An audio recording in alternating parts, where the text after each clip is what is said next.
नमस्कार, जय हिंद दोस्तों बिहार दरोगा न्यू क्वेश्चन बैंक आपका मार्केट में लॉन्च कर दिया गया है रोशन सर के द्वारा। आप यहाँ पे देखेंगे दोस्तों, तो ये आपका है थर्ड एडिशन है। ठीक है, आप सब लोग चाहें तो किताब जो है मार्केट से ले सकते हैं, मार्केट में अवेलेबल है। दोस्तों आप सभी का बहुत अधिक कमेंट आ रहा है, सर ये किताब जो है करवाइए और इसका जो है सेट बाय सेट करवाइए। तो आप यहाँ पे देख सकते हैं बिहार दरोगा हल प्रश्न पत्र अध्ययन सामग्री है, जो कि आप इसको कुंजी भी बोल सकते हैं बिहार दरोगा का। इसमें आपका 25 प्रैक्टिस सेट दिया गया है। इसमें देखिए लिखा गया है कि वर्तमान सभी दरोगा परीक्षाओं के औसत 60% प्रश्न जो है इसी किताब से यानी इसी पुस्तक से आए हुए हैं। जो भी बिहार दरोगा की तैयारी कर रहा है, आप सब लोग इस वीडियो को पूरा देखिएगा। हम एक एक पॉइंट को कवर करेंगे, कुछ पॉइंट हम छोड़ेंगे नहीं, मतलब आप बोल सकते हैं एक एक पॉइंट को हम पूरा देखेंगे। इसमें देखिए 4 सेट आपका जो है ऐड किया गया है और पिछला जो आपका बुक निकाला गया था उसमें आपका जो है 21 सेट ही था, है ना। इसमें देखिए जो आपका येलो कलर का हाईलाइट किया गया है, आपका न्यू सेट ऐड किया गया है। 2008 से लेकर के 24 तक जितना भी आपका बिहार एसआई का एग्जाम हुआ है, प्री और मेंस मिला के पूरा आपको इसी किताब में देखने को मिल जाएगा। चलिए वीडियो को शुरू करते हैं। यहाँ पर हम कुछ कंटेंट की बात करते हैं। तो यहाँ पे कंटेंट में आप देखेंगे तो जो पहला आपका है बिहार दरोगा syllabus based on PYQ with analysis, इसको हम एक अलग वीडियो में देखेंगे पूरा अच्छे तरीके से। जो आज का हमारा वीडियो होने वाला है, ये आपका पहला जो सेट है जो आपका 16/7/2023 को एग्जाम हुआ था, है ना। बिहार पुलिस मध्य निषेध दरोगा एवं अनुमंडल अग्निशामक लिखा गया है अग्निशमन पदाधिकारी, जो आपका एग्जाम हुआ था प्रारंभिक परीक्षा का, इसी का आज हम पूरा पेपर देखेंगे। तो चलिए वीडियो को शुरू करते हैं। आज का हमारा पहला क्वेश्चन क्या है इसको हम देख लेते हैं। तो ये रहा आपका 16/7/2023 को एग्जाम हुआ था। चलिए शुरू करते हैं पहला पॉइंट और पहला क्वेश्चन। देखिए पहला आपका क्वेश्चन है, बोला कि कीव जो है राजधानी है किसकी। जो कीव है दोस्तों, ये यूक्रेन की राजधानी है। इसका डिस्कशन पूरा देखने का प्रयास करेंगे। देखिए कीव यूक्रेन की राजधानी है। यहाँ की मुद्रा जो है आपका रिविनिया है, ठीक है, रिविनिया है। देश राजधानी मुद्रा दिया गया है, सबको देख लेते हैं। जैसे स्विट्जरलैंड की बात करते हैं तो बर्न राजधानी है, मुद्रा जो है आपका फ्रैंक है। स्वीडन की बात करते हैं स्वीडन, तो ये आपका स्टॉकहोम क्रोना होगा। स्पेन की बात करते हैं तो आपका मैड्रिड होगा राजधानी और पेसेटा जो है आपका हो जाएगा मुद्रा। रोमानिया जो है आपका हो जाएगा बुखारेस्ट राजधानी है और लियो जो है आपका मुद्रा है।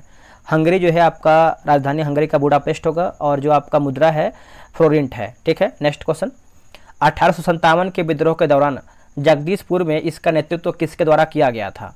तो ये किया गया था कुंवर सिंह के द्वारा। ऑप्शन नंबर जो है आपका सी होगा। इसमें देखिए आपका पूरा लिखा गया है कौन कौन से पेज नंबर पे है और क्वेश्चन नंबर कौन सा है।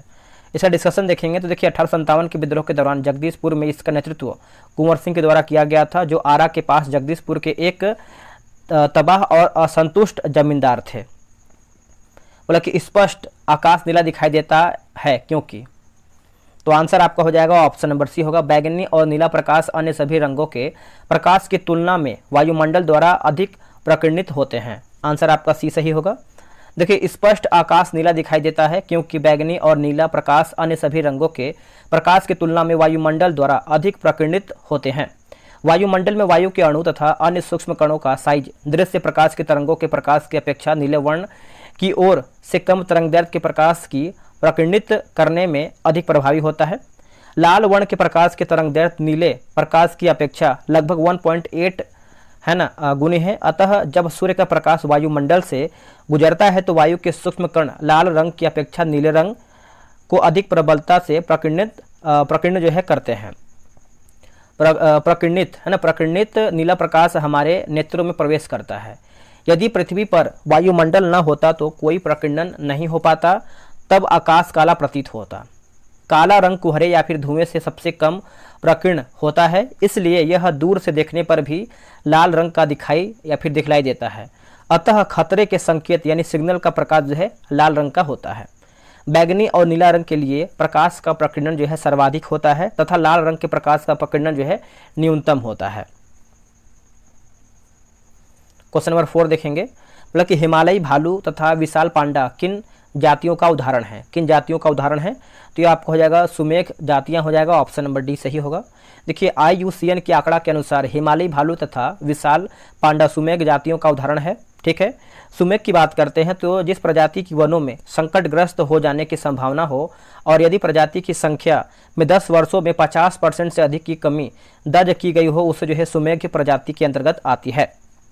प्रमुख भारतीय प्रजाति जो सुमेग की श्रेणी में आते हैं, जैसे तेंदुआ हो गया, एक सींग वाला गेंडा, चीता, 4 सींग वाला मृग, भारतीय वाइसन और समुद्री गाय, स्लोथ भालू, ये सब जो है आपका एक तरीके से बोल सकते हैं सुमेग के अंतर्गत आता है।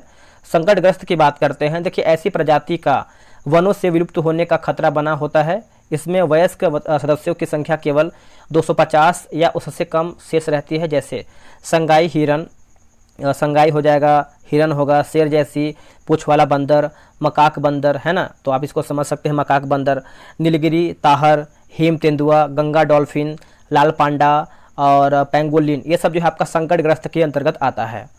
विलुप्त की बात करते हैं, देखिए जिस प्रजाति का कोई सदस्य जीवित न हो तथा विश्व के सभी आवासों में उनकी संख्या विलुप्त समाप्त यानी बिल्कुल जो है समाप्त हो चुकी हो, विलुप्त प्रजाति कहलाती है। जैसे डोडो यानी मॉरिशस, और स्टीलर्स सिक्राउस की बात करते हैं रूस, और थाइलेसिन जो है आपका ऑस्ट्रेलिया, तथा अफ्रीका के शेर को 3 उपप्रजाति बाली, नावन और कैस्पियन हो जाएगा। दुर्लभ प्रजाति की बात करते हैं, देखिए संसार में इन प्रजातियों की संख्या बहुत कम है। ये प्रजातियां कुछ ही स्थानों पर सीमित हैं या बड़े क्षेत्र में विरल रूप में बिखरी हुई हैं। बात करेंगे हम हम्बोसिया डेक्रेंस बेड दक्षिण पश्चिम घाट भारत की एक दुर्लभ प्रजाति है। लुप्त हो रहे महत्वपूर्ण जीवों हेतु भारत में संरक्षण के प्रयास, देखिए प्रोजेक्ट टाइगर की बात करते हैं तो 1973 में भारत सरकार द्वारा बाघ जो एक संकटग्रस्त प्रजाति है, इसके संरक्षण हेतु इसे जो है शुरू किया गया था। प्रोजेक्ट एलिफेंट की बात करते हैं तो 1992 में केंद्र सरकार द्वारा शुरू किया, जिसका उद्देश्य जो है हाथियों की आवास संरक्षण तथा उसकी संख्या में वृद्धि करना। हंगुल परियोजना की बात करते हैं तो इस परियोजना को जम्मू कश्मीर सरकार, IUCN तथा WWF ने मिलकर 1970 में शुरू किया था। मगरमच्छ संरक्षण परियोजना की बात करते हैं तो मगरमच्छ के संरक्षण हेतु 1974 में परियोजना बनाई गई तथा 1978 तक कुल 16 मगरमच्छ प्रजनन केंद्र जो है स्थापित किए गए थे। केंद्रीय मगरमच्छ प्रजनन एवं प्रबंधन प्रशिक्षण संस्थान हैदराबाद में स्थित है। मगरमच्छ प्रजनन एवं प्रबंधन प्रोजेक्ट 1975 में FAO तथा UNDP की सहायता से शुरू किया गया था। गेंडा परियोजना, एक सींग वाले गेंडे सिर्फ भारत में ही पाए जाते हैं। गेंडा परियोजना को 1987 में शुरू किया गया था।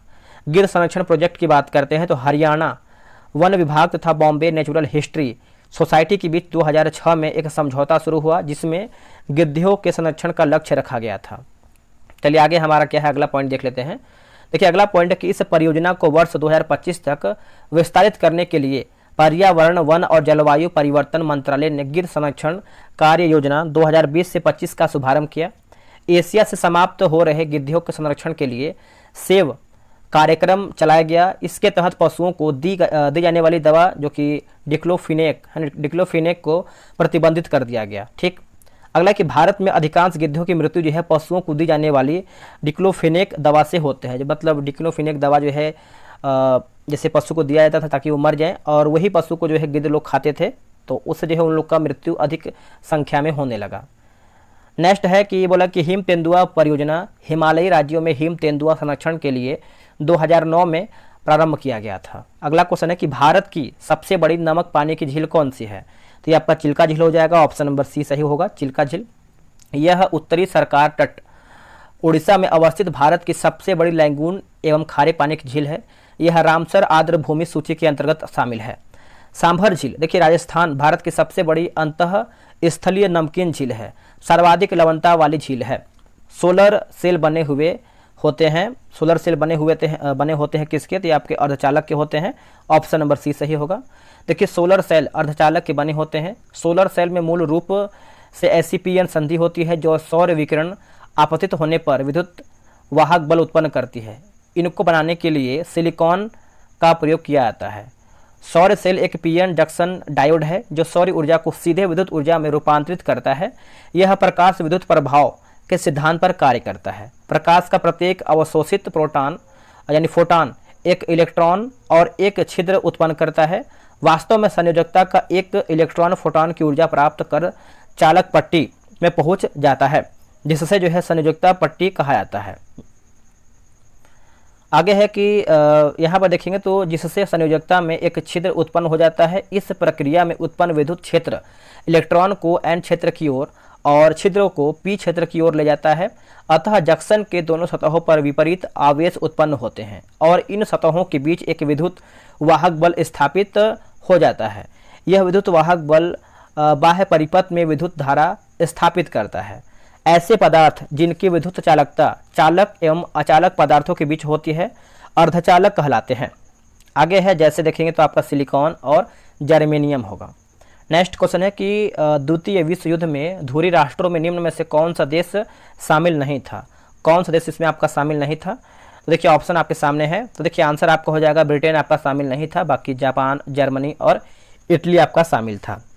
देखिए द्वितीय विश्व युद्ध में ब्रिटेन धुरी राष्ट्र में शामिल नहीं था। सितंबर 1939 को जर्मनी ने पोलैंड पर आक्रमण किया। इसके साथ द्वितीय विश्व युद्ध की जो है शुरुआत हुई। ग्रेट ब्रिटेन, फ्रांस और अमेरिका के सहयोग से यूरोपीय देशों का जो गुट बना वह मित्र राष्ट्र के नाम से प्रसिद्ध हुआ। धुरी राष्ट्र में शामिल देश जैसे देखेंगे तो जर्मनी, जापान, इटली इत्यादि थे। अगला है निम्नलिखित देशांतरों में से कौन सा भारतीय मानक समय के लिए संदर्भ के रूप में माना जाता है? आंसर होगा 82.5 डिग्री पूर्वी। ये जो है इसका सही होगा।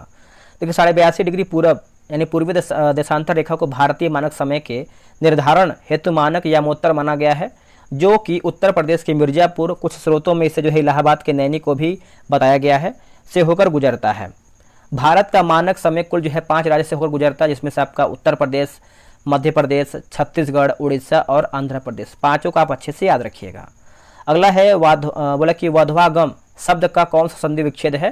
तो इसका आंसर आपको हो जाएगा वधु प्लस आगम। तो हम हिंदी को डिस्कशन नहीं करते हैं, पूरा हम जीके जीएस को फोकस करेंगे। इसका सिर्फ आपको जो है हिंदी का आंसर हम बता देंगे, ठीक है। चलिए आगे देख लेते हैं।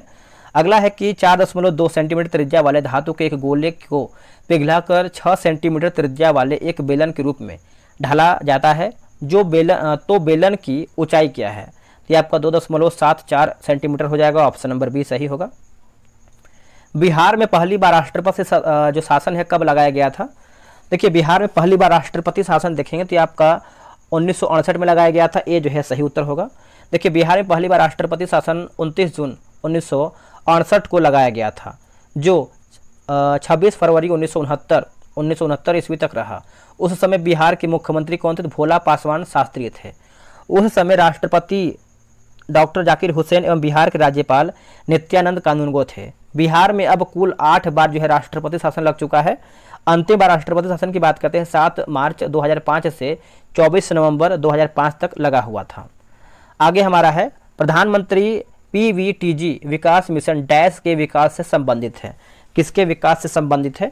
तो आदिवासी समूहों से संबंधित है। ऑप्शन नंबर सी होगा। देखिए प्रधानमंत्री पीवीटीजी विकास मिशन आदिवासी समूहों के आर्थिक सामाजिक विकास से संबंधित है। पीवीटीजी का फुल फॉर्म देखेंगे तो आपका पर्टिकुलर क्या लिखा गया है? वल्नरेबल है ना, वल्नरेबल ट्रिबल ग्रुप हो जाएगा, ठीक है। आगे देखेंगे जनजातीय मामलों के मंत्रालय ने पीवीटीजी के विकास की योजना लागू किया है, जिसमें उनके व्यापक सामाजिक आर्थिक विकास के लिए 70 यानी 75 विशेष रूप से कमजोर जनजातीय समूहों को शामिल किया गया है। योजना के प्रावधानों के अनुसार राज्यों को 10 यानी 100% सहायता अनुदान उपलब्ध करवाया जाता है। 1973 में डेबर आयोग ने आदिम जनजातीय समूह को एक अलग श्रेणी के रूप में बनाया, जो जनजातीय समूहों में कम विकसित है। 2006 ईस्वी को भारत सरकार ने पीटीजी का नाम बदल करके जो है पीवीटीजी कर दिया है। आगे हमारा क्वेश्चन नंबर 13 बोला कि भारतीय अंतरिक्ष नीति 2023 के अनुसार कौन सी संस्था अंतरिक्ष प्रौद्योगिकियों के अनुसंधान और विकास पर ध्यान केंद्रित करेगी? ये आपका इसरो हो जाएगा। ऑप्शन नंबर डी होगा। तो अगला हमारा यानी इसका जो डिस्कशन है बोला कि यह नीति अंतरिक्ष क्षेत्र में निजी क्षेत्र की भागीदारी को संस्थागत बनाने और इसरो के उन्नत अंतरिक्ष प्रौद्योगिकियों के अनुसंधान एवं विकास पर ध्यान केंद्रित करती है। और इसरो का गठन जो है 15 अगस्त 1969 को हुआ था। इसका मुख्यालय बेंगलुरु में स्थित है। बास्केटबॉल के मैदान को कहते हैं क्या? तो देखिए बास्केटबॉल के मैदान को क्या कहते हैं? तो इसको जो है कोर्ट कहते हैं। ऑप्शन नंबर बी होगा। इस खेल का आविष्कार जो है जेम्स स्मिथ ने 1891 ईस्वी में अमेरिका में किया था। सही है, मतलब ये आप अच्छे से याद रखिएगा 1891 में। बाकी फीबा की स्थापना 1932 में हुआ था। राज्यसभा के कितने सदस्य जो है मनोनीत किए जाते हैं? तो आंसर हो जाएगा ऑप्शन नंबर ए 12 जो है सही होगा। इसमें देखेंगे तो राज्यसभा के 12 सदस्यों को राष्ट्रपति द्वारा मनोनीत किया जाता है अनुच्छेद 80 क्लॉज 3 के अनुसार। ये ऐसे व्यक्ति होते हैं जिन्हें कला, साहित्य, विज्ञान, समाज सेवा के संबंध में विशेष ज्ञान या फिर व्यवहारिक अनुभव हो। अगला कि विजयनगर साम्राज्य में अमरम शब्द का अर्थ क्या है? देखिए अमरम शब्द का अर्थ देखेंगे तो सैनिकों को अनुदान होगा। क्या होगा? सैनिकों को अनुदान। ऑप्शन नंबर बी सही होगा। इसका डिस्कशन देखेंगे तो विजयनगर साम्राज्य में अमरम शब्द का अर्थ सैनिकों को दिया जाने वाला अनुदान है। यह भूमि का सबसे बड़ा भूखंड था जो नायकों को प्रदान किया जाता था, किंतु भूमि पर नायकों का स्वामित्व तो नहीं होता था, बल्कि इससे होने वाली आय पर उनका विशेष अधिकार होता था। राष्ट्रपति की सलाह से लोकसभा को भंग कर सकता है तो प्रधानमंत्री, है ना, राष्ट्रपति जो है प्रधानमंत्री की सलाह से लोकसभा को भंग कर सकता है। देखिए, राष्ट्रपति प्रधानमंत्री या मंत्रिपरिषद की सलाह पर लोकसभा को निश्चित अवधि से पहले भी भंग कर सकता है अनुच्छेद 85 के द्वारा। प्रायद्वीपीय पठार की सर्वोच्च चोटी है, तो प्रायद्वीपीय पठार की सर्वोच्च चोटी कौन सा है? तो देखिए इसका आंसर देखेंगे तो ऑप्शन नंबर आपका ए हो जाएगा, अन्नामलाई की चोटी, है ना। अन्नामलाई की चोटी की बात करते हैं तो आपका 2695 मीटर है। प्रायद्वीपीय पठार एवं दक्षिण भारत की सबसे ऊंची चोटी है। मोती प्राप्त करने के लिए संवर्धन किया जाता है किसका? ये होता है ऑयस्टर का होता है, ऑप्शन नंबर डी सही होगा। देखिए यहाँ पर लिखा गया है ऑयस्टर की दृष्टि से मन्नार की खाड़ी, कच्छ की खाड़ी एवं सौराष्ट्र की समुद्री किनारा महत्वपूर्ण है, इससे जो है मोती प्राप्त की जाती है। मनुष्य नेत्र में पुतली के आकार का नियंत्रण होता है। देखिए पुतली के आकार का नियंत्रण होता है तो परितालिका के द्वारा, ऑप्शन नंबर ए सही होगा। कार्निया के पीछे एक संरचना होती है जिसे परितारिका कहते हैं। परितारिका गहन पेशीय डायफ्राम होता है जो पुतली के आकार को नियंत्रित करता है। पुतली, है ना, पुतली नेत्र में प्रवेश करने वाले प्रकाश की मात्रा को भी नियंत्रित करता है। आगे क्या है? देखिए बोले कि मानव नेत्र एक कैमरे की भांति है। इसका लेंस निकाय एक प्रकाश सुग्राही पर्दे जिसे रेटिना या फिर दृष्टिपटल कहते हैं पर प्रतिबिंब बनाता है। प्रकाश एक पतली झिल्ली से होकर नेत्र में प्रवेश करता है। इस झिल्ली को कार्निया या फिर स्वच्छ मंडल कहते हैं। अभिनेत्र लेंस रेटिना पर किसी वस्तु का उल्टा तथा वास्तविक प्रतिबिंब बनता है। नेत्र गोलक की बात करते हैं तो नेत्र गोलक की आकृति लगभग गोलाकार होती है तथा इसका व्यास लगभग 2.3 सेंटीमीटर होता है। नेत्र में प्रवेश करने वाले प्रकाश किरणों का अधिकांश अपवर्तन कार्निया के बाहरी पृष्ठ पर होता है। यहाँ पर देखिए कार्निया और आंख के बीच में एक नमकीन पारदर्शी द्रव्य भरा रहता है जिसे नेत्रोद कहते हैं। आंख के लेंस के पीछे एक अन्य पारदर्शी द्रव्य होता है जिसे कचाभ द्रव्य कहते हैं। रेटिना में शंकु के आकार की कोशिकाएं रंगों के अनुरूप प्रतिक्रिया करती है और इन्हीं से हम रंग का आभास करते हैं। क्षण कोशिकाओं जो प्रकाश की तीव्रता के प्रति संवेदनशील होती है। आगे है कि हम अपनी आंखों के रेटिना में क्षण कोशिकाओं की उपस्थिति के कारण एक अंधेरे कमरे में या फिर रात के अंधेरे में चीजों को देख सकते हैं। निम्न में से केंद्रीय प्रवृत्ति का कौन सा मान सभी अवलोकनों पर आधारित नहीं है? तो गुणोत्तर, है ना, गुणोत्तर माध्य हो जाएगा, ऑप्शन नंबर सी सही उत्तर होगा। देखिए बोला केंद्रीय आवृत्ति या फिर औसतों के 5 सांख्यिकीय माप हैं जिसमें से आपका समानांतर माध्य, माध्यिका, बहुलक, ज्यामितीय माध्य और हरात्मक माध्य हो जाएगा। देखिए उपयुक्त 5 में 3 सर्वाधिक प्रचलित औसत है जबकि अन्य जैसे आपका ज्यामितीय माध्य तथा हरात्मक माध्य जो है औसतें विशिष्ट परिस्थितियों में उपयुक्त होते हैं। केंद्रीय प्रवृत्ति के माप इस बात का आभास दिलाता है कि आंकड़े किस स्थान पर केंद्रित हैं, किंतु आंकड़ों के समुचित अर्थ विवेचन के लिए यह भी होना चाहिए कि आंकड़ों में कितना बिखराव है या केंद्रित प्रवृत्ति के माप के चारों ओर किस प्रकार एकत्रित है। अगला है कि अधिक अपवर्तनांक वाला माध्यम देखेंगे तो दूसरे माध्यम की अपेक्षा प्रकाशित सघन, ऑप्शन नंबर जो है ए सही आंसर होगा।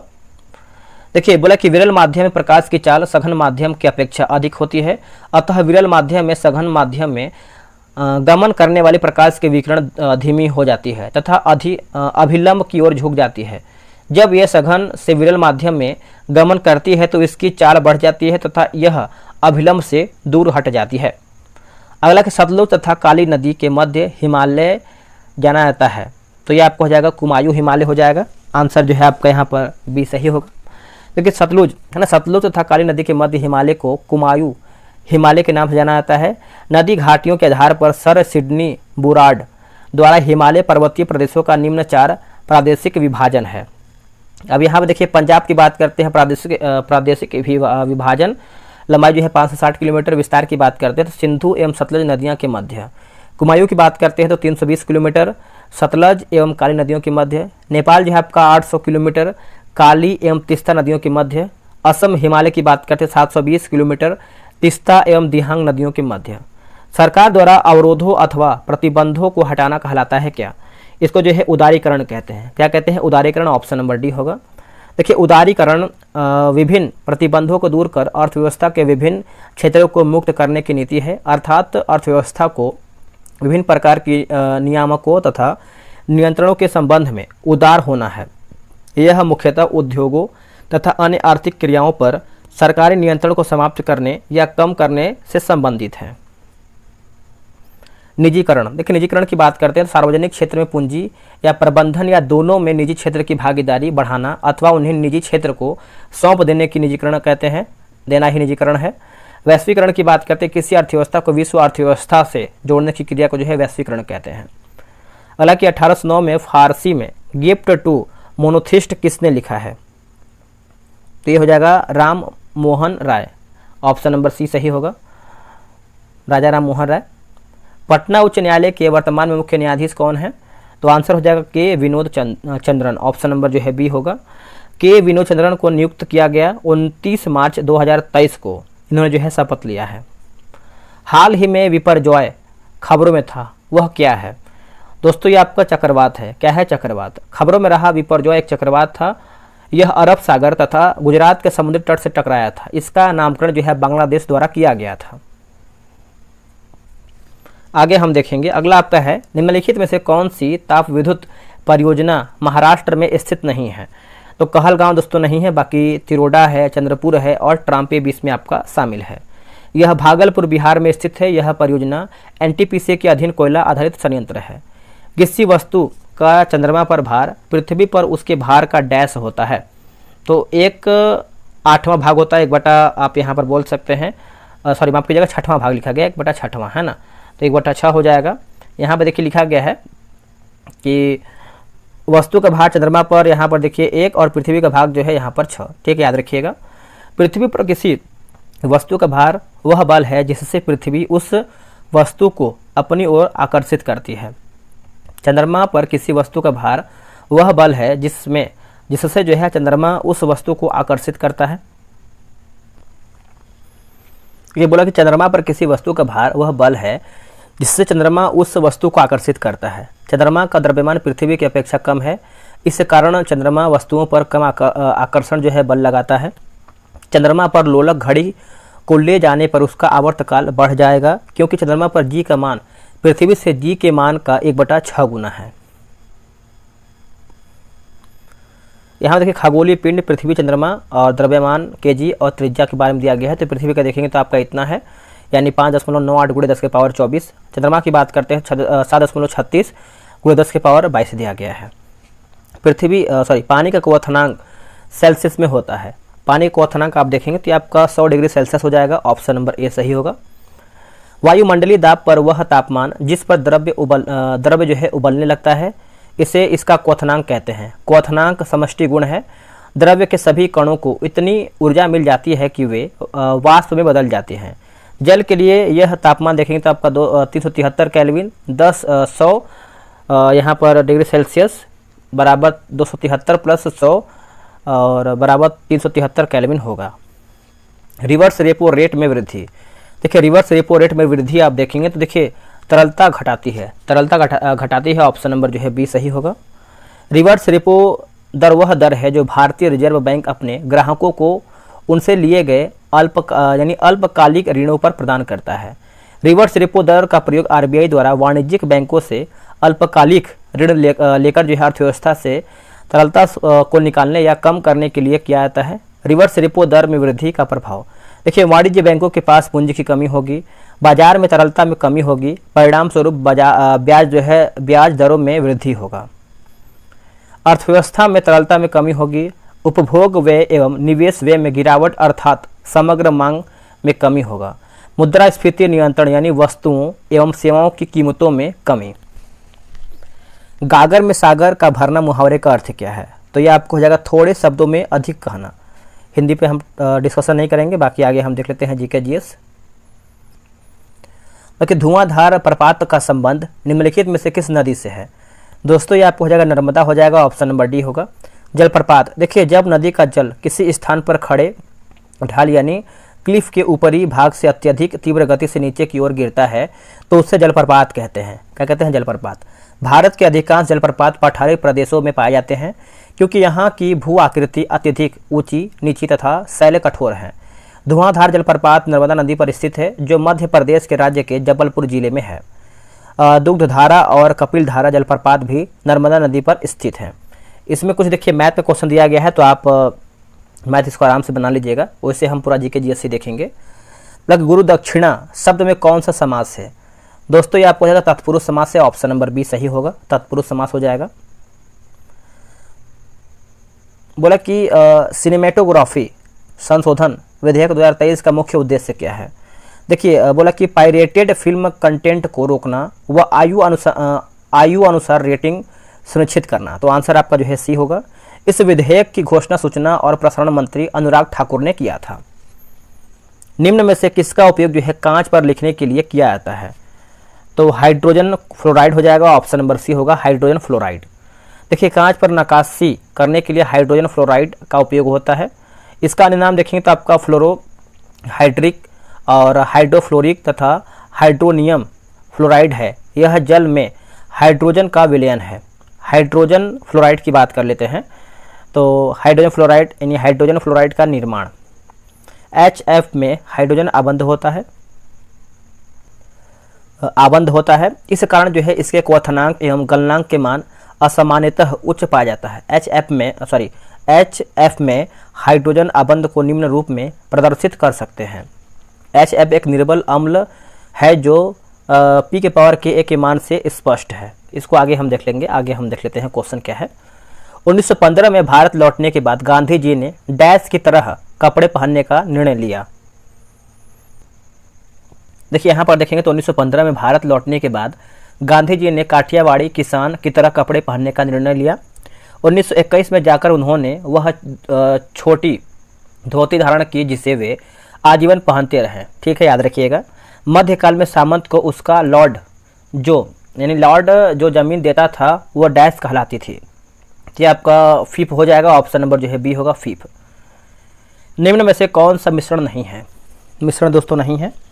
देखिए आश्रित जल आपका नहीं है, ऑप्शन नंबर ए राइट होगा। आश्रित जल एक यौगिक होता है।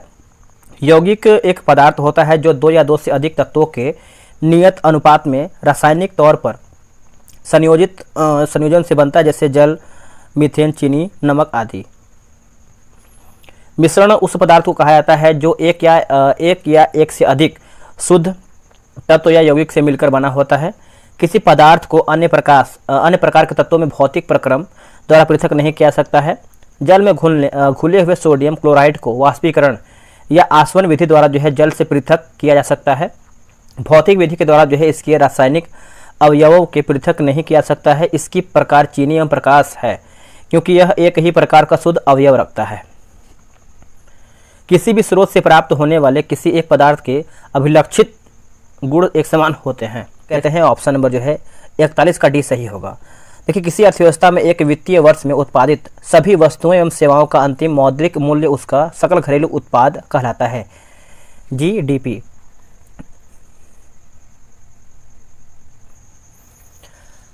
क्वेश्चन नंबर 42 है, बोला कि प्रथम विश्व युद्ध का तत्कालिक कारण क्या था? तो ये आपको हो जाएगा ऑस्ट्रियन राजकुमार फर्डिनेंड की हत्या। आंसर आपका डी सही होगा। देखिए प्रथम विश्व युद्ध का तत्कालिक कारण देखेंगे तो 28 जून 1914 को ऑस्ट्रियन राजकुमार फर्डिनेंड की हत्या थी। इस घटना को सिराजोवा हत्याकांड के नाम से भी जाना जाता है। इसी घटना को ऑस्ट्रिया ने सर्बिया का षड्यंत्र मानते हुए उसके खिलाफ जो है युद्ध की घोषणा की। निर्वाचित लोकसभा में तत्कालिक अध्यक्ष किसे चुना गया है? तो लोकसभा के वरिष्ठ सदस्य को, ऑप्शन नंबर ए सही होगा। देखिए प्रोटेम स्पीकर की नियुक्ति राष्ट्रपति के द्वारा की जाती है। कौन सा देश G20 का सदस्य नहीं है? बांग्लादेश आपका नहीं है, बाकी भारत है, तुर्की है और फ्रांस में इसमें आपका शामिल है। देखिए G20 का गठन जो है 1999 में एशियन वित्तीय संकट के बाद वित्त मंत्रियों और केंद्रीय बैंक के गवर्नरों के लिए वैश्विक आर्थिक और वित्तीय मुद्दों पर चर्चा करने के लिए एक मंच के रूप में की गई है। G20 में 19 देश, अफ्रीकन यूनियन और यूरोपीय संघ मिलाकर कुल 21 सदस्य हैं। G20 के सदस्य की बात करते हैं तो यहाँ पर देखेंगे तो अर्जेंटीना, ऑस्ट्रेलिया, ब्राज़ील, कनाडा, चीन, France, Germany, Bharat, Indonesia, Italy, Japan, दक्षिण कोरिया, मैक्सिको, रूस, सऊदी अरब, दक्षिण अफ्रीका, तुर्की, यूनाइटेड किंगडम, संयुक्त राष्ट्र अमेरिका, यूरोपीय संघ तथा अफ्रीकी संघ 2023 है। नेक्स्ट है क्वेश्चन नंबर 45 नंबर, बोल रहा है निम्न में से कौन से पादप युग्म में उभयलिंगी पुष्प होते हैं। उभयलिंगी पुष्प होते हैं तो आप गुड़हल तथा सरसों होगा, ऑप्शन नंबर ए सही होगा। देखिए जब पुष्प में पुंकेसर एवं स्त्री केसर दोनों उपस्थित होते हैं तो उभयलिंगी पुष्प कहते हैं, जैसे गुड़हल एवं सरसों। जब पुष्प में पुंकेसर अथवा स्त्री केसर में कोई एक जननांक उपस्थित होता है तो पुष्प एकलिंगी कहलाते हैं, जैसे पपीता और तरबूज। पुष्प पौधों में प्रजनन का कार्य करते हैं तथा फल एवं बीज उत्पन्न करता है। पुष्प एक डंठल द्वारा तने से संबंधित होता है। इस डंठल को वृत्त या पेडिसेल कहते हैं। वृत्त के सिरे पर स्थित चपटे भाग को पुष्पासन या फिर थैलामस कहते हैं। एक प्रारूपित पुष्प में पुष्प पत्रों के 4 भाग होते हैं जिन्हें पुष्प के चक्र भी कहते हैं। पुष्पासन पर एक निश्चित क्रम में उपस्थित या फिर व्यवस्थित होते हैं। बाह्यदलपुंज, दलपुंज, पुमंग या फिर जयांग। बाह्यदलपुंज एवं दलपुंज को पुष्प का सहायक अंग तथा पुमंग एवं जायांग को आवश्यक अंग कहते हैं। क्वेश्चन नंबर 46 नंबर है, टोक्यो ओलंपिक में सुमित नांगल ने डैश में भारत का प्रतिनिधित्व किया। तो यह आपको हो जाएगा टेनिस, ऑप्शन नंबर सी सही होगा। भौगोलिक अनुसंधान में किस देश ने यूरोप को नेतृत्व प्रदान किया। तो आंसर आपका पुर्तगाल हो जाएगा, आंसर आपका डी सही होगा। यूरोप ने 15वीं शताब्दी में अंतर्राष्ट्रीय व्यापार और बाद में वाणिज्यिक गतिविधियों के युग में प्रवेश किया। यह पुर्तगाली और स्पेन वासी थे जिन्होंने 15वीं और 16वीं शताब्दी की शुरुआत में नए समुद्री मार्गों की खोज का बीड़ा उठाया, है ना, और यात्राओं को प्रोत्साहित किया और प्रारंभिक औपनिवेशिक साम्राज्य का गठन किया। पुर्तगाल के राजकुमार, देखिए बोला कि पुर्तगाल के राजकुमार हेनरी द नेविगेटर के नेतृत्व में इसकी शुरुआत की गई। इसी समय लिखा गया है बार्थोलोमियो डियाज यानी पुर्तगाली व्यापारी द्वारा 1488 ईस्वी में केप ऑफ गुड होप की खोज की गई, जो अफ्रीका महाद्वीप का सबसे दक्षिण बिंदु है। इसके उपरांत कोलंबस यानी स्पेन द्वारा 1492 ईस्वी में अमेरिका का खोज तथा वास्को डिगामा पुर्तगाल द्वारा 1498, है ना, पुर्तगाल का जो है 1498 ईस्वी में भारत के समुद्री मार्ग की खोज किया था। अगला कि विधान परिषद वाले राज्य की विधान परिषद के सदस्यों की कुल संख्या उस राज्य की विधानसभा के सदस्यों की कुल संख्या के डैश से अधिक नहीं होगा। तो आंसर आपका हो जाएगा 1/3, ऑप्शन नंबर बी होगा। देखिए विधान परिषद में सदस्यों की अधिकतम संख्या विधानसभा की 1/3 और न्यूनतम 40 निश्चय की गई है। जी का मान कितना होता है। तो यह आपका ऑप्शन नंबर डी सही होगा। देखिए गुरुत्वाकर्षण नियतांक एकांक दूरी पर स्थित एकांक द्रव्यमान के 2 पिंडों के बीच कार्य करने वाले गुरुत्वाकर्षण बल को गुरुत्वाकर्षण नियतांक कहते हैं। इसे जी द्वारा जो है प्रदर्शित करते हैं। देखिए जी का मान सभी स्थानों पर 1 होता है। यह एक अदिश राशि है। परीक्षा संबंधित महत्वपूर्ण तथ्य देखेंगे, जैसे गुरुत्वाकर्षण बल की खोज सर आइजैक न्यूटन ने 1686 ईस्वी में किया था। गुरुत्वाकर्षण का नियम देखिए कि 2 पिंडों के बीच लगने वाला आकर्षण बल F उसके द्रव्यमानों के गुणनफल के समानुपाती होता है तथा उनके बीच की दूरी के वर्ग के जो है व्युत्क्रमानुपाती होता है। बोला कि डेमोस शब्द का तात्पर्य है। देखिए डेमोस शब्द का तात्पर्य देखेंगे तो आपका जनता हो जाएगा, ए होगा। लोकतंत्र शब्द अंग्रेजी शब्द डेमोक्रेसी का हिंदी रूपांतरण है। डेमोक्रेसी, है ना, डेमोक्रेसी 2 यूनानी शब्दों से बना है, डेमोस और क्रेटिया, जिनका अर्थ क्रमशः देखेंगे जनता और शासन होगा। अप्रैल 2023 में प्रमुख फसल बीमा योजना, प्रधानमंत्री फसल बीमा योजना ने कितने वर्ष जो है पूर्ण कर लिए हैं। तो ये आपको हो जाएगा 7 साल दोस्तों हो जाएगा, है ना, ऑप्शन नंबर सी होगा। याद रखिएगा आपका 13 जनवरी 2016 को शुरू किया गया था। यह योजना अप्रैल 2023 में 7 वर्ष पूर्ण कर लिया है। बोला कि बक्सा टाइगर रिजर्व डैश राज्य में स्थित है। तो ये आपको पश्चिम बंगाल में देखने को मिलता है, ऑप्शन नंबर डी होगा पश्चिम बंगाल। संविधान का अनुच्छेद 25 संबंधित है किससे। तो ये आपको हो जाएगा धर्म की स्वतंत्रता से है, ऑप्शन नंबर बी राइट होगा। देखिए संविधान के भाग 3 में अनुच्छेद 12 से 35 तक मूल अधिकारों का विवरण है। मूल अधिकार अमेरिका संविधान यानी अमेरिका के संविधान से लिया गया है। संविधान के भाग 3 को भारत का मैग्ना कार्टा की संज्ञा जो है दिया गया है।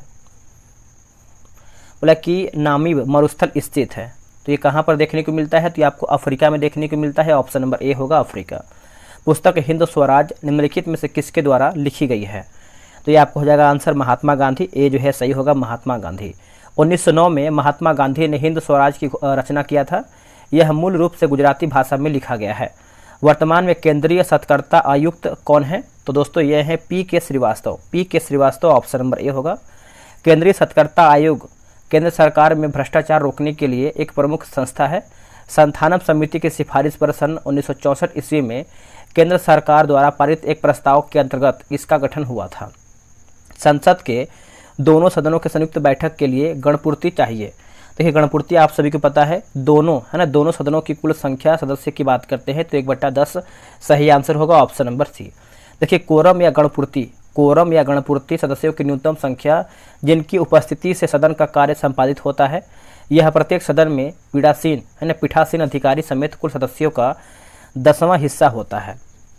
अगला कि भारत में प्रति वर्ष आर्थिक सर्वेक्षण कौन प्रकाशित करता है, तो ये करता है वित्त मंत्रालय, भारत सरकार। ऑप्शन नंबर ए सही होगा।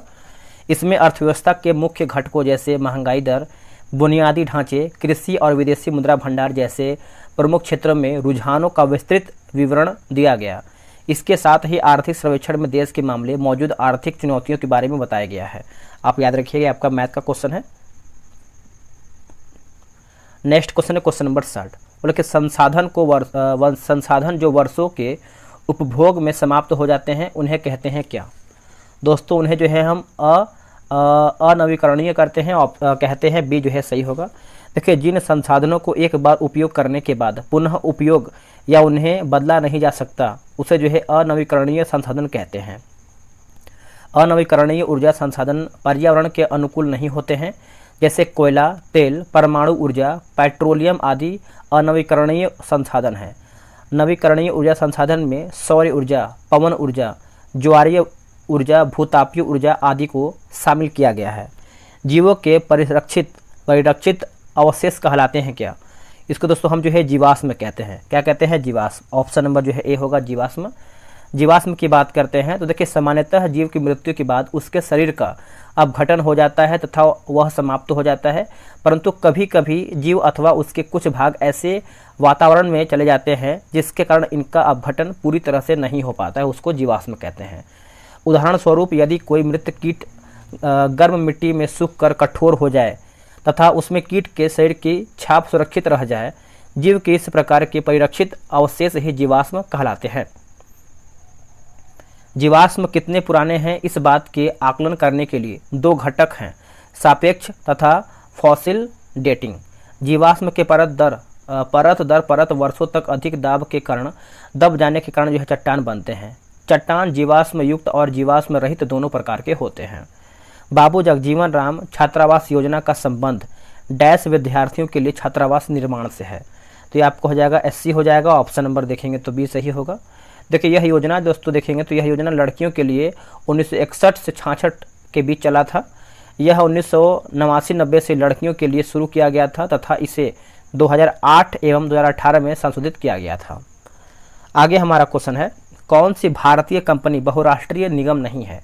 देखिए बहुराष्ट्रीय निगम नहीं है तो BSNL है ना, BSNL आपका दोस्तों नहीं है, आंसर आपका ए होगा। देखिए BSNL भारतीय कंपनी बहुराष्ट्रीय निगम नहीं है।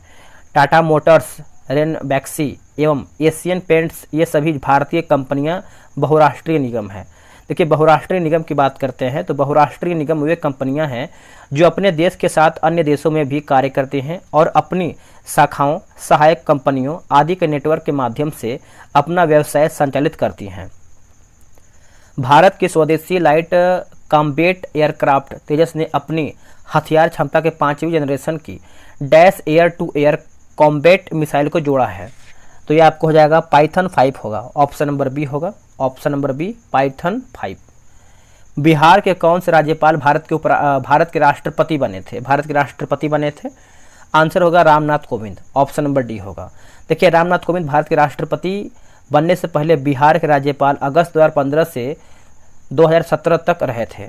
ये भारत के 14वें राष्ट्रपति के रूप में या फिर राष्ट्रपति के पद पर 2017 से 22 ईस्वी तक रहे थे। बोला कि नाथपा झाकड़ी हॉयडेल पावर प्रोजेक्ट भारत के डैश राज्य में स्थित है। तो ये आपको हिमाचल प्रदेश में देखने को मिलता है। ऑप्शन नंबर 66 का देखेंगे तो ये सही होगा, हिमाचल प्रदेश। अगला है क्वेश्चन नंबर 67 नंबर, कि चमगादड़ तथा पक्षी के पंख हैं। चमगादड़ तथा पक्षी के पंख हैं, तो ये आपके समवृत्ति हो जाएगा। ऑप्शन नंबर बी होगा समवृत्ति। देखिए समवृत्ति समरूप अंग पक्षी एवं चमगादड़ के पंख को बारीकी से देखने पर पता लगता है कि चमगादड़ के पंख मुख्यतः उसकी दीर्घित अंगुली के मध्य की त्वचा के फैलाव से बनता है, परंतु पक्षी के पंख उसकी पूरी अग्रबाहु की त्वचा के फैलने से बना है, जो परों से ढकी रहती है। अतः पंखों के अभिकल्प, उनकी संरचना एवं संघटकों में बहुत अंतर है। वे एक जैसे दिखाई देते हैं क्योंकि वे उड़ने के लिए उसका उपयोग करते हैं, परंतु सभी की उत्पत्ति पूर्णतः समान नहीं है। इस कारण यह उन्हें समरूप अभिलक्षण बनाता है, न कि समजात अभिलक्षण। समजात अंग की बात करते हैं तो देखिए भिन्न भिन्न वातावरण में रहने वाले जंतुओं के ऐसे अंग जो संरचना एवं उत्पत्ति के दृष्टिकोण से एक दूसरे से भिन्न होते हैं, परंतु एक ही प्रकार का कार्य करते हैं, समजात अंग कहलाते हैं। जैसे हमारा हाथ और कुत्ते का अगला पैर, हमारे दांत और हाथी के दांत हमारा दांत और हाथी के दांत, आलू का कंद है ना, आलू का कंद और घास भुस्तारी आदि। इस सब अच्छे से याद रखिएगा। अवशेषी अंग की बात करते हैं। देखिए अवशेषी अंगों को मानव, पौधे और जानवरों के शरीर के अंग या हिस्सों के रूप में परिभाषित किया जा सकता है, जिसका कोई स्पष्ट कार्य नहीं होता है और उन्हें उनके संबंधित पूर्वजों का अवशिष्ट अंग माना जाता है, जैसे अपेंडिक्स, अक्लर, दाढ़, बाहरी कान और टॉन्सिल, साइनस आदि। नेक्स्ट है कि इंडियन नेशनल कांग्रेस का प्रथम अध्यक्ष कौन था? तो आप सभी को पता है व्योमेश बनर्जी है ना, BC Banerjee. Option number C होगा। देखिए भारतीय राष्ट्रीय कांग्रेस की स्थापना एक अवकाश प्राप्त अंग्रेज ICS अधिकारी एलन ऑक्टेन ह्यूम यानी AO ह्यूम द्वारा दिसंबर 1885 ईस्वी में किया गया था। इसकी प्रथम बैठक 28 दिसंबर 1885 ईस्वी को बंबई के ग्वालियर टैंक स्थित गोकुल दास तेजपाल संस्कृत कॉलेज में हुआ था। इस अधिवेशन के प्रथम अध्यक्ष जो हैं व्योमेश चंद्र बनर्जी था, सचिव AO ह्यूम थे। ये सब क्वेश्चन आपके लिए इंपॉर्टेंट है। E20 क्या है? देखिए E20 की बात करते हैं तो अल्कोहल मिश्रित पेट्रोल है, आंसर आपका डी होगा। E20 पेट्रोल के साथ 20% इथेनॉल का मिश्रण है। प्रधानमंत्री श्री नरेंद्र मोदी ने 6 फरवरी 2023 को बेंगलुरु यानी कर्नाटक में भारत ऊर्जा सप्ताह के दौरान E20 फ्यूल को लॉन्च किया है। नेक्स्ट क्वेश्चन है, बोला कि डैश एक आवश्यक तत्व है जिसका उपयोग प्रोटीन के संश्लेषण में किया जाता है। देखिए दोस्तों वीडियो बनाने में बहुत अधिक मेहनत लग रहा है और अगर आपको वीडियो पसंद आ रहा है तो आप वीडियो को लाइक कर सकते हैं, या फिर आपको लग रहा है कि कुछ सुझाव देना चाहिए वीडियो से संबंधित, आप सुझाव भी दे सकते हैं। और आगे आपको ऐसे ही डेली सेट हम प्रोवाइड करेंगे ताकि ये किताब जल्दी समाप्त हो जाए। और देखिए बिहार दरोगा का जो आपका भर्ती है बहुत जल्द आने वाला है, तो आप तैयारी एकदम जम के कीजिए और कुछ छोड़िए मत, पूरा दाव पे लगा दीजिए, क्योंकि देखिए सिलेक्शन उसी का हो रहा है जो मन से तैयारी कर रहा है और चीज़ों को अच्छे तरीके से क्लियर करके जा रहे हैं। नहीं तो आप भी कोई पिछला फॉर्म भरे होंगे तो कुछ नंबर या फिर कुछ चीज़ों से बाय मिस्टेक गलती हो गया होगा, आपका सिलेक्शन नहीं होगा, तो उसको बेहतर कीजिए, तभी आप आने वाले एग्जाम में आप एक बेहतर स्कोर के साथ बिहार से ही अच्छे तरीके से निकाल पाएंगे। इसका आंसर देखेंगे तो आपका नाइट्रोजन हो जाएगा, ए जो है सही होगा नाइट्रोजन। देखिए प्रोटीन अधिक अणुभार वाले नाइट्रोजन युक्त कार्बनिक पदार्थ हैं। ये पौधों एवं जंतुओं की कोशिकाओं में प्रचुर मात्रा में पाए जाते हैं। नाइट्रोजन आवर्त सारणी में वर्ग 15 में पाया जाता है। इस तत्व का इलेक्ट्रॉनिक विन्यास जो है आपका इतना दिया गया है। यह अर्थ क्रस्ट में अल्प मात्रा में मुख्यतः sodium nitrate, Chile saltpetre, potassium nitrate, KNO3 के रूप में पाया जाता है। नाइट्रोजन के परमाणविक तथा भौतिक गुण, देखिए नाइट्रोजन वर्ग 15 के तत्व हैं एवं इस वर्ग में नाइट्रोजन गैसीय अवस्था में, किंतु अन्य तत्व ठोस अवस्था में पाए जाते हैं। इन तत्वों के बाहरी कक्षा में 5 इलेक्ट्रॉन हैं एवं इसकी संयोजकता 3 और 5 है। यह जल से अभिक्रिया नहीं करते हैं। यह रंगहीन तथा गंधहीन गैस है। यह हवा से थोड़ा हल्का, जल में कम घुलनशील है। नाइट्रोजन काफ़ी कठिनाई से द्रवीभूत होती है। साधारण ताप पर नाइट्रोजन निष्क्रिय होता है। नाइट्रोजन तत्व पादप द्वारा कैल्शियम, सल्फर, फास्फोरस या अन्य तत्वों की तुलना में अधिक मात्रा में प्रयोग किया जाता है। नाइट्रोजन पादपों को मुख्यतः न्यूक्लिक अम्ल, प्रोटीन तथा अन्य नाइट्रोजनी पदार्थों के संश्लेषण हेतु प्रयोग किया जाता है। वातावरण में 78% नाइट्रोजन है, परंतु पादप इसे गैस के रूप में न लेकर नाइट्रेट्स व नाइट्राइट्स के रूप में प्रयोग करती है। अब आते हैं मैग्नीज पर। देखिए, मैग्नीज पौधों में इस तत्व की आवश्यकता क्लोरोफिल के निर्माण में होती है। यह नाइट्राइट से नाइट्रेट बनाने में महत्वपूर्ण भूमिका निभाता है। इस तत्व की कमी से पौधे की पत्तियां भूरी हो जाती हैं। फास्फोरस देख लेते हैं।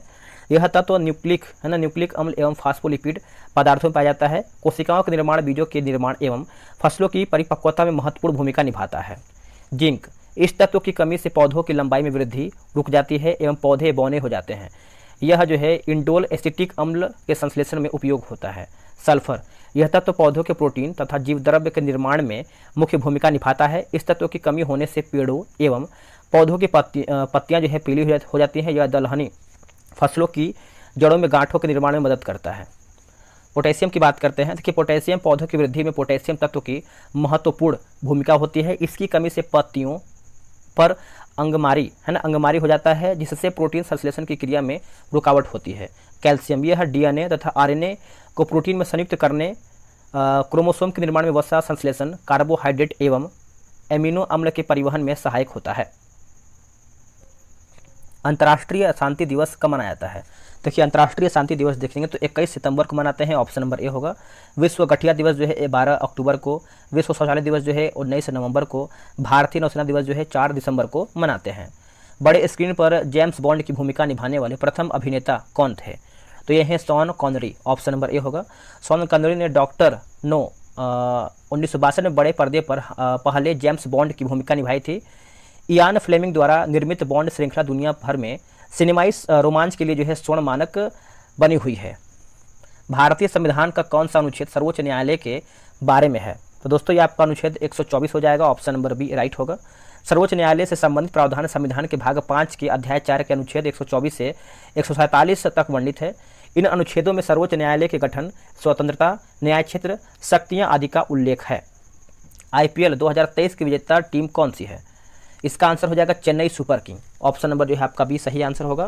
चेन्नई सुपर किंग ने आईपीएल 2023 में गुजरात टाइटन को डकवर ल्यूस विधि से यानी 5 विकेट से हराया है। अगला है गांधी जी ने, है ना, यहाँ पर देखेंगे तो choose the correct translation for the sentence given below from the options that follow. Gandhi ji ने सत्याग्रह आंदोलन प्रारंभ किया, ये आपको ट्रांसलेट करके बताना है। देखिए, ऑप्शन नंबर बी होगा, Gandhi ji started the Satyagraha movement. Option number जो है बी सही आंसर होगा। भारत के राष्ट्रीय प्रतिदर्श सर्वेक्षण संगठन का क्या उत्तरदायित्व है? इसका आंसर होगा ऑप्शन नंबर बी। देखिए, विभिन्न क्षेत्रों में अखिल भारतीय स्तर पर बड़े पैमाने के सर्वेक्षण करना। ऑप्शन नंबर जो है बी सही आंसर होगा।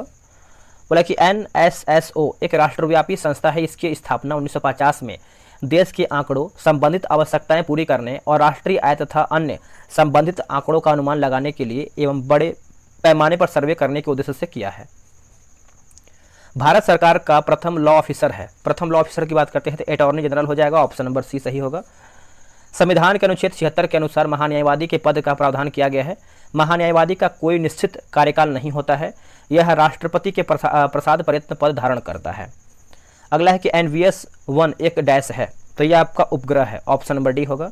यह उपग्रह इसरो के नेविगेशन सैटेलाइट श्रृंखला के पेलोड की दूसरी पीढ़ी के उपग्रहों में से पहला है।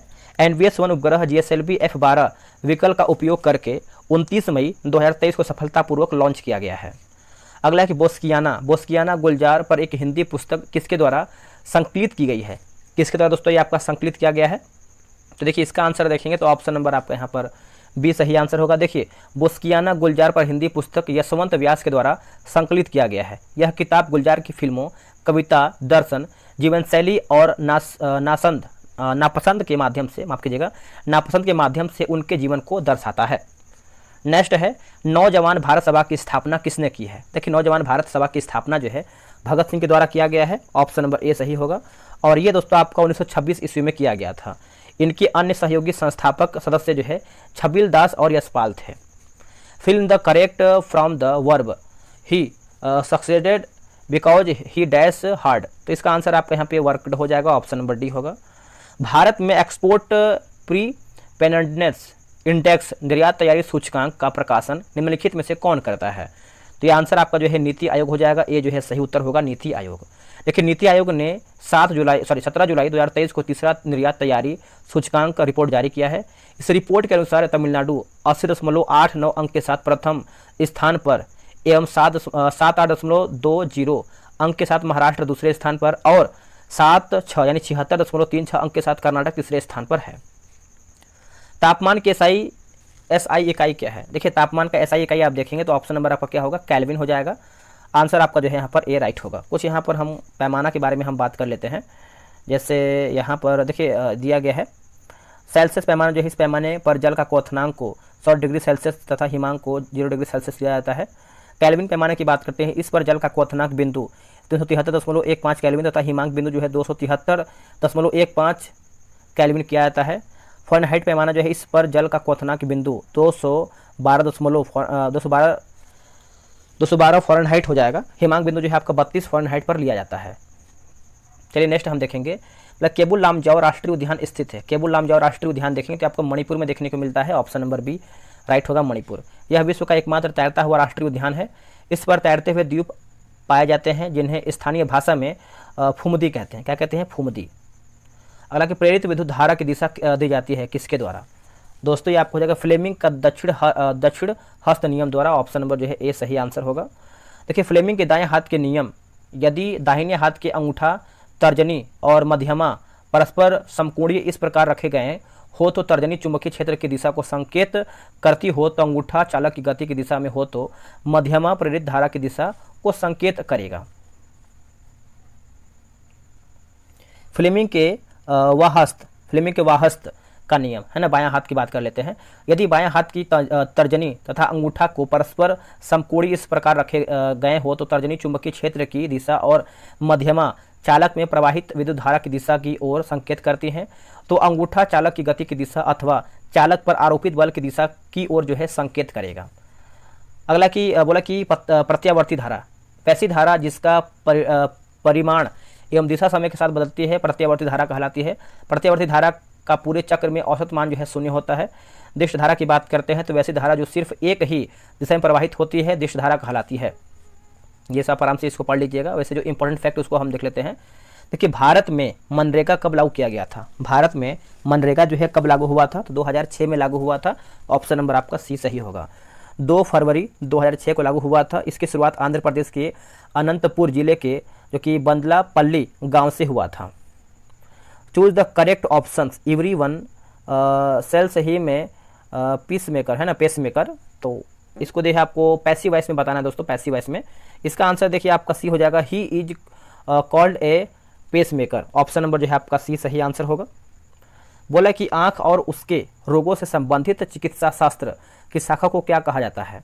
इसको जो है हम ऑप्थेल्मोलॉजी कहते हैं। ऑप्शन नंबर जो है आपका डी सही आंसर हो जाएगा। देखिए ऑन्कोलॉजी है ना, ऑन्कोलॉजी चिकित्सा की एक शाखा है जो कैंसर के अध्ययन, उपचार, निदान और रोकथाम से संबंधित है। ओडोंटोलॉजी दांतों की संरचना, विकास और बीमारियों या असमानताओं के अध्ययन से संबंधित है। और यहाँ पर देखिए ऑप्थेल्मोलॉजी चिकित्सा विज्ञान की वह शाखा है जो आंख की रचना, कार्यप्रणाली, उसकी बीमारियों तथा चिकित्सा से संबंधित है। नेफ्रोलॉजी गुर्दे का अध्ययन हो जाएगा, याद रखिएगा। और मोर्फोलॉजी जो है आपको हो जाएगा पादपों का आकारीय संरचना। स्पर्मोलॉजी है बीजों का अध्ययन। और सार्कोलॉजी जो है आपका पेशियों का अध्ययन। और फिजियोलॉजी जो है शरीर के विभिन्न भागों के कार्य एवं कार्य विधियों का अध्ययन। और ऑफियोलॉजी सांपों का है ना, ऑफियोलॉजी सांपों का अध्ययन। टेटोलॉजी जो है आपका उपार्जित लक्षणों का अध्ययन हो जाएगा। और एनाटॉमी जो है शरीर एवं विविध अंगों की विच्छेद द्वारा प्रदर्शित सकल रचना। एंथ्रोपोलॉजी जो है मानव जाति के सांस्कृतिक विकास का अध्ययन। निम्नलिखित में से कौन सी विशेषता खनिज पदार्थों में नहीं पाई जाती है? आंसर होगा ये खत्म नहीं हो सकता है। ऑप्शन नंबर सी सही होगा। देखिए इसमें बोला कि खनिज क्षयशील संसाधन है जिसका नवीकरण नहीं किया सकता है। भारत में अधिकांश खनिज क्षेत्र जो है प्रायद्वीपीय भारत में पाए जाते हैं, प्रायद्वीपीय भारत में पाए जाते हैं। बोला कि कोरापुट खान भारत के किस राज्य में स्थित है? कोरापुट खान तो ये आपको उड़ीसा में देखने को मिलता है। ऑप्शन नंबर ए होगा। यह उड़ीसा में स्थित पंचपतमाली पहाड़ियाँ पर बॉक्साइट के उत्पादन के लिए प्रसिद्ध है। उड़ीसा के अन्य खनिज क्षेत्र जिसमें आपका क्योंझर होगा, सुंदरगढ़ होगा और कालाहांडी भी इसमें आपका शामिल है। औरंगजेब की मृत्यु कब हुई थी? देखिए औरंगजेब की मृत्यु की बात करते हैं 1707 में हुआ था, ऑप्शन नंबर ए सही आंसर होगा। देखिए 3 मार्च 1707 ईस्वी को प्रातः काल नमाज संपन्न करने के बाद अहमदनगर में औरंगजेब की मृत्यु हो गई थी। उसके शव को दौलताबाद स्थित खुलदाबाद नामक स्थान पर ले जाया गया, जहां पर प्रसिद्ध सूफी शेख है ना, सूफी शेख बुरहानुद्दीन के मकबरे के चार दीवारी के अंदर जो है उसे दफनाया गया। औरंगजेब के जन्म की बात करते हैं 1618 ईस्वी में उज्जैन के निकट दोहद नामक स्थान पर मुमताज महल के गर्भ से हुआ था। ठीक है। सरकार फसलों के समर्थन में कौन से मूल्य की घोषणा करती है? आंसर होगा न्यूनतम समर्थन मूल्य, ऑप्शन नंबर ए राइट होगा। देखिए न्यूनतम समर्थन मूल्य को कृषि लागत और मूल्य आयोग की सिफारिशों के आधार पर वर्ष में 2 बार जो है तय किया जाता है। यह किसानों को उनके उत्पादों के लिए गारंटीकृत मूल्य और निश्चित बाजार उपलब्ध कराने के लिए एक सुरक्षा जाल के रूप में कार्य करता है। बोला कि जलों के अणुओं की अर्धपारगम्य झिल्ली द्वारा जो है गति कहलाती है क्या? इसको जो है परासरण कहते हैं, ऑप्शन नंबर बी होगा परासरण, इसका सही आंसर होगा। देखिए परासरण की बात करते हैं तो परासरण की प्रक्रिया में जल के अणु अर्धपारगम्य झिल्ली के द्वारा जो है जल के अधिक सांद्रता वाले क्षेत्र में जल के कम सांद्रता वाले क्षेत्र की ओर गमन करता है। परासरण की प्रक्रिया बिना अर्धपारगम्य झिल्ली के संभव नहीं है। परासरण के उदाहरण, परासरण द्वारा पौधे अपने मूल रोम से भूमि से जल जो है अवशोषित करते हैं। पौधे के कोशिका में जल का संचलन परासरण द्वारा ही होता है। पौधे के पत्तियों से पौधे विभिन्न भागों में खाद्य पदार्थों का वितरण परासरण के द्वारा ही होता है।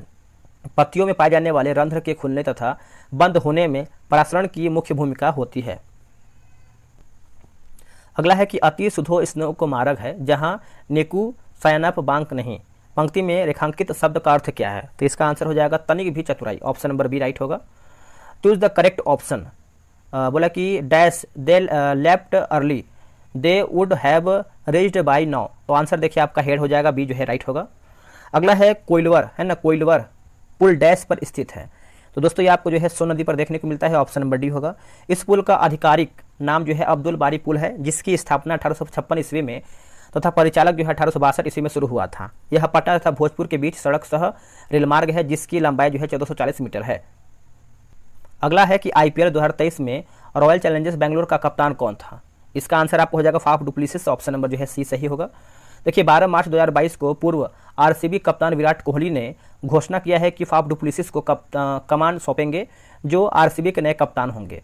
फाफ डुप्लेसिस दक्षिण अफ्रीका के क्रिकेट खिलाड़ी हैं। इंडियन प्रीमियर लीग 2023 आईपीएल का 16वां संस्करण था। इसकी विजेता की बात करते हैं चेन्नई सुपर किंग 5वीं बार, और तथा उपविजेता की बात करते हैं गुजरात टाइटंस, ये एक बार जीती है।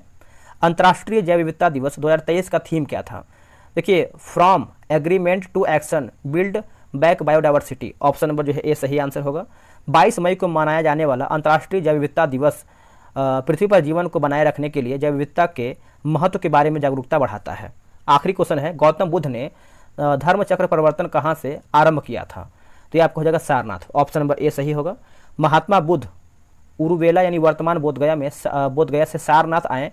यहाँ पर 5 ब्राह्मण सन्यासियों को अपना प्रथम उपदेश दिए, जिसे बौद्ध ग्रंथों में धर्म चक्र परिवर्तन के नाम से जाना जाता है। दोस्तों हमारा जो है सेट नंबर यहीं पर समाप्त होता है। अब देखिए अगला सेट जो है आपका 3/9/2023 को एग्जाम हुआ था, इसका सेट हम अगला वीडियो में देखेंगे। अब आपसे ये हम क्वेश्चन करेंगे दोस्तों, आप अगर आप पूरा वीडियो देखे हैं तो बहुत ही बेहतरीन तरीके से आप तैयारी करना चाहते हैं, तभी आप ये पूरा वीडियो देखे हैं। और हाँ, अगर आप आगे भी सेट चाहते हैं तो आप कमेंट करके बताइएगा कि सेकेंड सेट।